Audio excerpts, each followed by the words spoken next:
Well, good morning. As I've been introduced, I'm the spiritual leader for Centers for Spiritual Living, which is your sister religious organization or spiritual organization.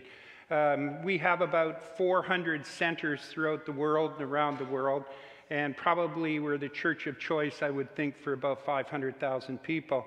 I know Unity is considerably larger, but combined, I would say that probably us and the rest of the New Thought family throughout the world, which there are 10 basic arms of it. Please don't ask me to repeat all 10 of them, because I'll forget some, I'm sure. But out of the 10, we probably represent 3-4 million people, I would think. And it's really important that that be there, because if you look at the world around us, what you'll see is that the collective consciousness that we have drawn together through these teachings, in my opinion, has transformed the world.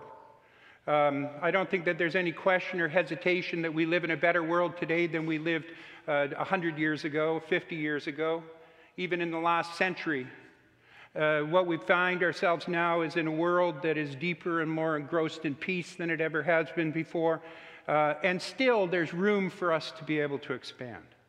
There's places and things that we have to do, and it's up to us to work together to be able to create that. And so what we're discovering, or what I'm discovering, is that it's important to be cooperative in how we do things. Because there's a huge transformation that's taking place in the consciousness of the world right now, and that transformation is moving from a competitive model into a cooperative model or a creative model.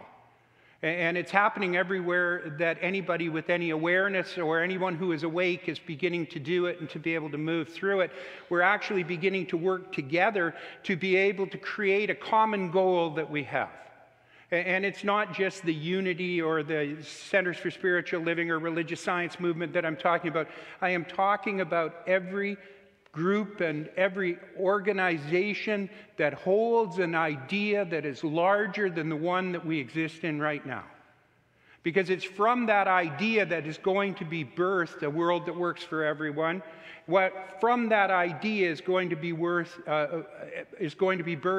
an evolutionary idea that transforms humankind and moves us yet again to another step, a greater step than the one that we've had before.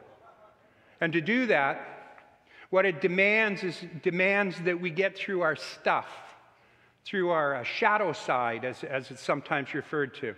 That we actually begin to address some of the issues that we have, some of those deep-set feelings that we have. Now, I've been in the religious science movement and Centers for Spiritual Living for over 30 years, and I've known about Unity. I'm so blessed to have been invited here. Reverend Erin is such a firecracker. She's one of those new-birthed ideas that's going to transform the world. She has a vision larger than us, which is, of course, what we're taught anyway. It's because of evolution. The next generation is always going to have a wider consciousness than the one that precedes it. Let's know that's so. And so we find ourselves here in the home of Charles and Myrtle Fillmore, which is spectacular. Talk about standing on shoulders. You know, I know you find it hard to believe, but as a religious scientist, we did study the Fillmores, so we know all about them. The only purpose of religion is to teach people not to need it. Charles Fillmore, love it. But we find ourselves in a situation where, or at least over the last 30 years, what I've found is that there's been a little anxiety and a little competitive pushback that comes from it. I've met far too many people who refer to themselves as unitics, who won't have anything to do with religious science because they're birthed into unity, and I've met far too many religious scientists who won't have anything to do with unity because they feel that there's some difference. And I will share with you that that is the competitive consciousness that must be eradicated and must be dissolved in order for us to move forward. And that competitive consciousness that we're talking about, that competitive mindset that we're talking about, is deeply instilled in so many of us, even the brightest and the most beautiful. It's instilled at some level. We all have human form, we all have human ideas, we all have human expressions, and it seems to be the first thing that pops out when faced or confronted with something. I'm not sure about you, but that's the truth for me.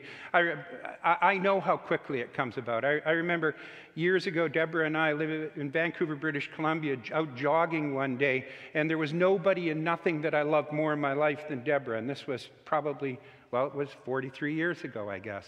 And so we're jogging down the streets of Vancouver, and I just adore this being in front of me. I just love her to bits. There's no question in my mind that she's the one. And we're jogging along, and this big Doberman pincer runs out of this yard and jumps on the sidewalk and runs at me. And what do?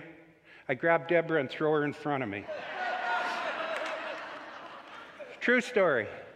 And then, of course, I thought about it and moved her away. But the point is that part within us jumps forward almost immediately. I'd like to tell you a story, and it's a true story. As hard as it is to believe, every word of this story is true. I have, well, she passed on, but I had an older sister. She was 3 years older than me, 2.5. I say 3, she said 2. Anyway, we grew up together and absolutely adored each other. We loved each other, to the very, very core. As a matter of fact, I didn't even speak until I was 4 years old because she talked for me everywhere and everything we did. I had no need to say anything because she would translate my baby talk to my parents. So, I mean, it's hard to believe I didn't speak, but I didn't. And so there we are, and we're just so close. And as we grow older and we get into our teens, suddenly what happens is I've got this beautiful, absolutely gorgeous older sister with all her older friends, and here I am, the little kid that follows her around. So imagine my surprise when I was 16 years old and she was 18 going on 19, and she came to me one day and she said, "You know, Ken, what I want you to do is I'd like to go on a canoeing trip with you." And I said, a canoeing trip? She said, yes. A couple of my friends are headed off around a chain of lakes up in central British Columbia called the Bowen Lake Chains. Anybody ever heard of British Columbia? Right. So anyway, there we are in Western Canada, and she wants me to go canoeing with her. So we get a canoe, we put it on top of the car, we travel 8 hours up into the wilderness, we get the canoe, and by the way, the Bowen Lakes is 100 miles of pristine waterway, and it goes in a rectangle through an alpine valley. And it takes 7 to 12 days to get around it. So it's quite a trip. It's quite an undertaking. And when I say it's a pristine piece of ground, I mean it. I remember sitting in the canoe looking down. You could see 60 feet below and watch the fish swimming. Just wildlife everywhere. Every night what we would have to do is string ropes between trees and hang our bags because the bears would come by otherwise. So you had to keep them safe. There was every kind of wildlife you could imagine that shows up there. And it was just this beautiful waterway, and no power boats were allowed on it. There was only canoes and paddling boats that were permitted on this waterway. And it's still that way today. I did it about 12 years ago, and it was equally as beautiful as it ever was. You basically start off on this little lake. First off, you have to portage in. You know what portage is? Portage means I'm going to bring my 16-year-old brother and he'll carry everything because otherwise I can't figure out how to do it. That's what portage means. One of the reasons my wife married me with. But we used to come to a hotel in Southern California, this very, very nice, called the Monterey Plaza, and we would do meetings there. And I remember going there, and the porters would run out. And porters are named after portaging, by the way. And they would run out and they would say, "Can we help you with your bags, sir?" And before I could say a word, Deborah would say, no, he can carry them, it's okay. So I would find myself dragging 3 trunks up to the hotel room. So anyway, portaging. So we had to portage into the first lake. Then you canoed across the first lake. Then you portaged the next lake. Then you got into another lake. Then what you would do is you would canoe up that lake. You'd get to another large portage. You would portage there. Then you got onto what was called Isaac Lake. Isaac Lake was a huge lake, took up one whole side of the rectangle.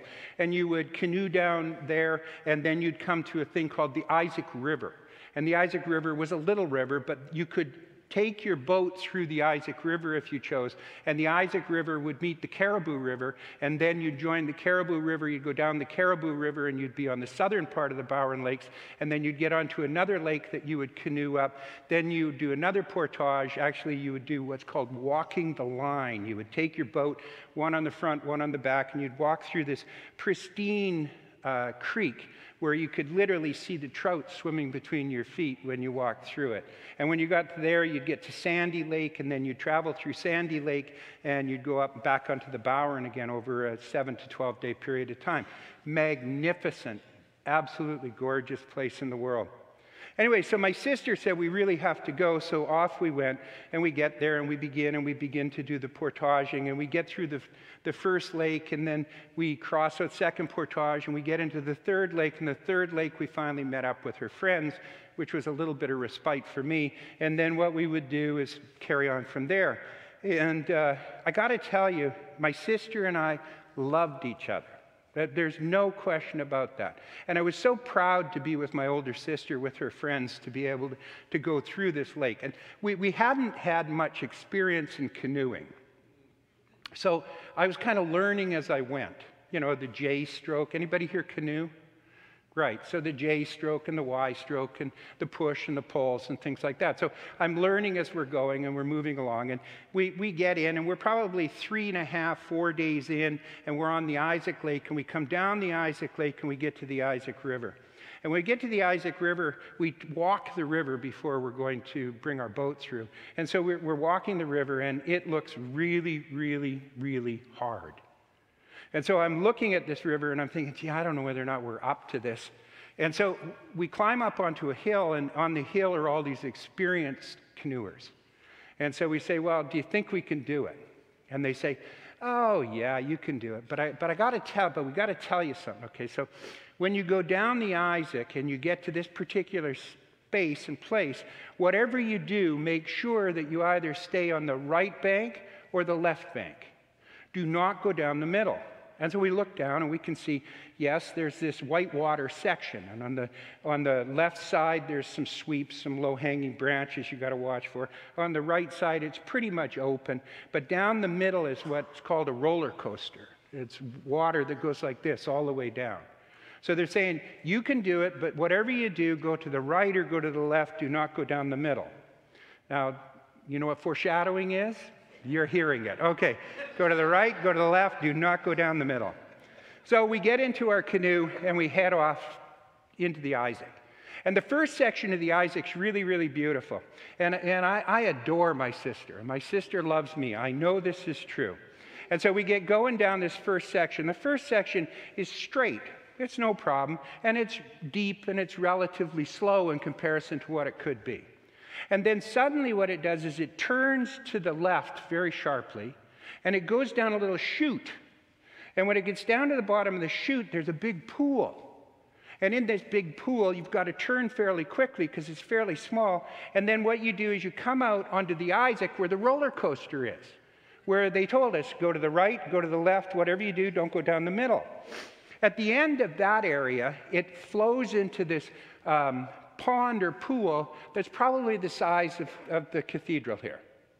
And it's just absolutely serene. It's all covered with trees and leaves, and it's lily pads. It's just such a sweet, sweet place. It's such a gorgeous place.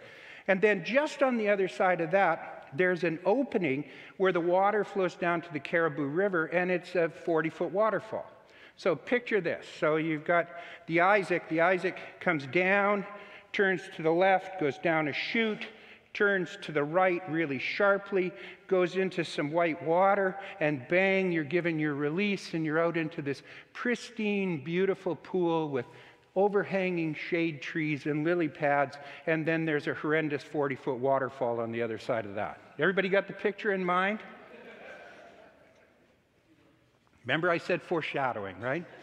So we get into the boat and we take off. And so we're going down and we're headed down to the Isaac, and we're going the first little section, we're coming down, everything's swell. And, you know, we're beaming and smiling, and we're both doing our part in canoeing and paddling, making sure everything's done. And we come to the first turn, and oh God, I was slick. I just got that boat turned into that and down into the chute, and whoosh, down into the chute with a little bit of squealing and squeaking like you would on a roller coaster. And bang, you hit the bottom, and we turn the boat, and I'm sweeping around to get that canoe turned around so that I can go either on the right bank or the left bank. And all of a sudden, we tipped. And when we tipped, what happened was the stern of the canoe filled up with water because I weighed more than my sister. So I'm up to my waist in water. So the front of the canoe is sticking up in the air like this. And I'm sitting in the middle of this trying to figure out whether I'm going to go to the right or to the left to go down the middle of this. And I look up, and my sister, who I love and who loves me, has somehow or other turned around in her seat. True story. And she's sitting looking at me while I'm up to my waist in water, and we're headed into this white water. And she's got her paddle in her hands like this, and she says, "Ken, you idiot," and she swings the paddle at my head. Duh! I remember, stroke, duck, and off into this rapids we went. And of course, we didn't go on the right or the left. We went right down the middle of the whole thing. And we're going down the middle of the whole thing, and I'm stroke, duck, while she's screaming at me, trying to hit me with the paddle. Well, we made it. I don't know how, I have no idea, but somehow or other we kept straight, and we went through this white water, just coursing through it very, very quickly, and we fell out into this pristine pool, and everything got relaxed, and everything got comfortable again. She even stopped trying to hit me, and we slid into the pool, and we slid about a third in. Everything I say, every word is the truth. God help me. We hit a moose. I'm not kidding. There was a moose standing there gnawing on the lily pads, and we slid in, and we hit him in the rear. And the moose looked at us and went, "Whoa," and took off running. Now, I don't know whether you know, but a moose running is like a cruise ship going as far as the wake goes. And the wake pours up over the side of this moose as he runs, and our canoe goes like this, and we're going backwards towards the fall. And I'm paddling like crazy, Colleen's screaming, and somehow or other she got turned around in her seat, and she managed to get her canoe, her paddle biting, and we began to move forward, and we made it to shore where we got to portage, and we got to finish the rest of the trip. True story. The reason I share it is because in the world today, in the movement that we are part of, the movement that has transformed the world, the movement that has brought light to the world and taught to the world the things that it needs to know, the movement that is really the birthplace of the self-help movement as well, where all of the great teachers that go out have come from unity and religious science and divine science and universal foundation for better living and agape and Association for Global New Thought and the International New Thought Association and the Independence and Anton. They've all come out of that group. And we have transformed the world through our teaching. When we started to teach, I remember going into a classroom, a grade 3 classroom, and teaching my first ever Science of Mind class, and coming into Kelowna, British Columbia after having lived in Southern California and learned all this stuff, and walking in and thinking, I am just so hot. I know all this stuff. I know stuff nobody knows because I've studied, and looking up and seeing on this grade 3 classroom the affirmations around the valence of the room, which were everything that I wanted to teach, and the grade 3 kids were already learning it, and the reason is because we're in the midst of an evolution and an awakening. And that awakening is moving us to a place where we know that competition is not going to work for us anymore, and that it demands that we be cooperative. So we look at it as each other for years. And I'm not blaming you, I'm saying from our side, what we've been doing is swinging the paddle. And we're really not. We love each other. We're not adverse to what we teach. We're on the same side.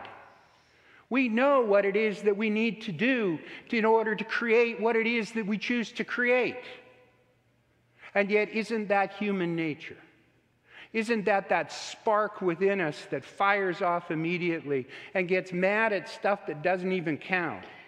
And so we find ourselves in a situation in the world today where we are slowly sliding backwards towards the waterfall, and it's time that we wake up, and it's time that we cooperate and we work together to be able to transform the world for the betterment of humanity and the betterment of life itself.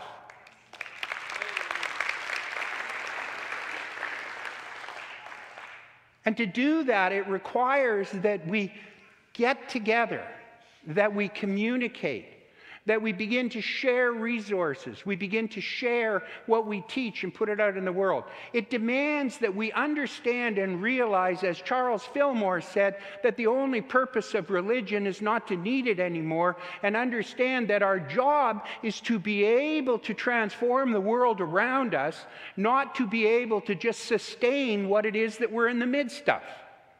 To be able to hold before us a vision that is greater than anything that we have seen before, and head towards that vision steadily, and not allow that shadow side of our humanity to step forward and say, no, I can't do that. No, that doesn't look like sustainable for my organization. No, that isn't sustainable for that teacher. That doesn't work. Instead, understand and appreciate that our calling is to move the world. Our calling is not to belong to an organization. Our calling is to come here, be awakened, take what we learn out into the world around us and share it with the world, so that what we can do is we can transform through the awakening and the awareness of humanity to be able to create a world that works for everyone. That's what it's about. And the days of the old prejudices and biases, even if they're with people we love, are gone. They must go away. We must be prepared to surrender ourselves and our ideals and our doctrine and our dogma, instead to be able to hold steady a vision before us which must be made manifest and must become the creative urge and impulse of the universe itself. And that's what we're about right now.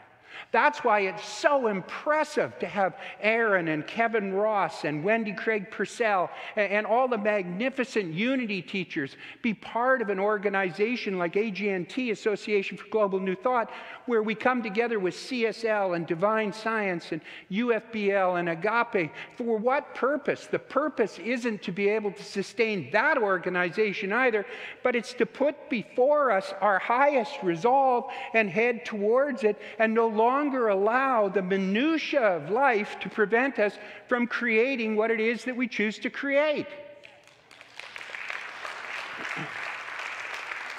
There are 7.5 billion people on this planet.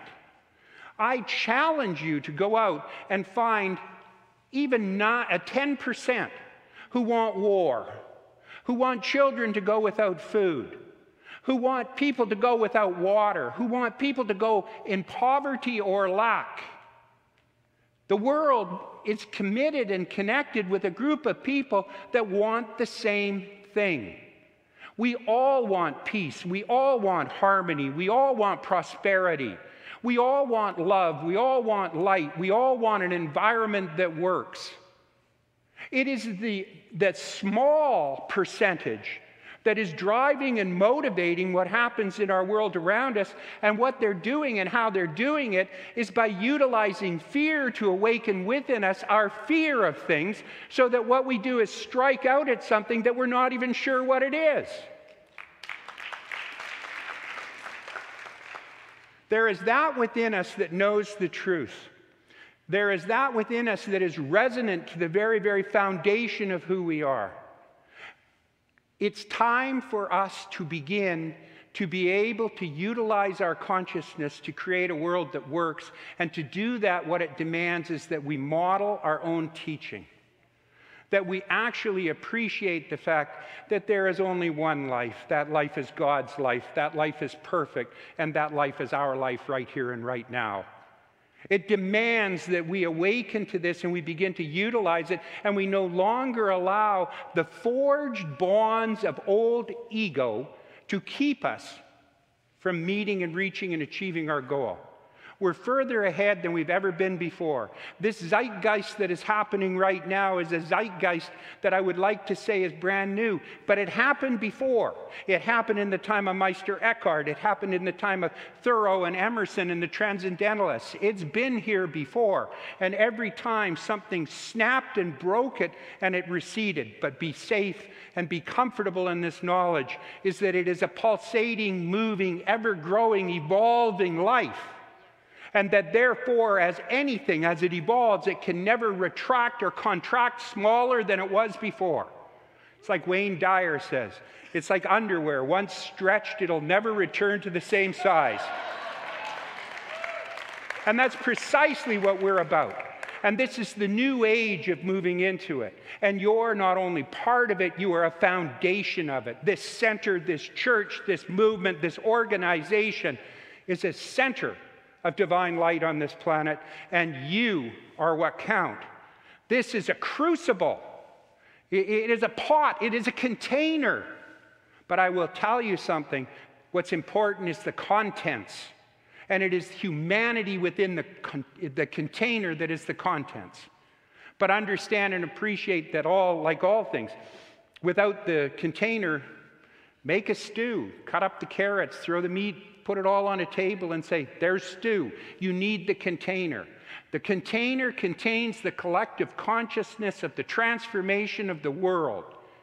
It contains what is required and what is necessary to achieve the tipping point to get to the other side, to move from fear and competition instead to love and cooperation. And the only way it gets created or brought into being is by utilizing what we know to be true, actualizing it, activating it, living it, and actually holding hands as we move through this. There is enough power in this room to transform this world. Thank you. God bless you. Namaste.